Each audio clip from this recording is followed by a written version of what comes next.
Whoa, erase lady. it or I'll punch the fuck out of you. Hey, lady, you're crazy. Erase Lady.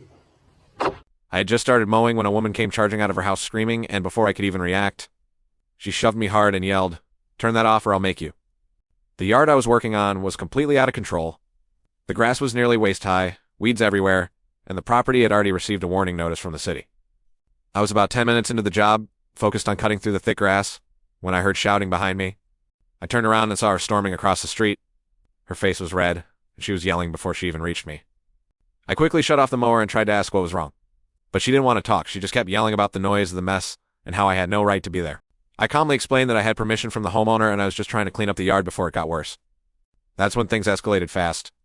She stepped right up into my space and said, "I told you to stop." Then suddenly she shoved me again, harder this time.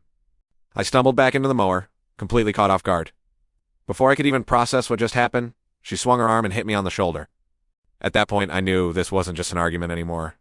I backed away immediately and said, "I'm not doing this. I'm calling the police."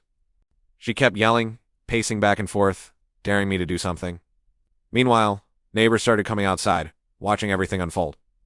I stepped away, pulled out my phone, and called the police. I made sure to keep my distance and not escalate things any further. Within minutes, a police car pulled up.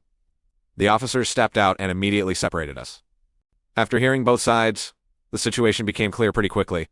I showed them proof that I had permission to be there, while multiple neighbors confirmed what had happened. The woman's attitude completely changed once the officers started asking serious questions. After everything was handled, the officers told me I was free to continue working. So I went back, started the mower again, and finished the entire yard. By the time I was done, the transformation was unbelievable. The overgrown mess was gone, and the yard finally looked clean again. But moments like that remind me, sometimes this job isn't just about cutting grass.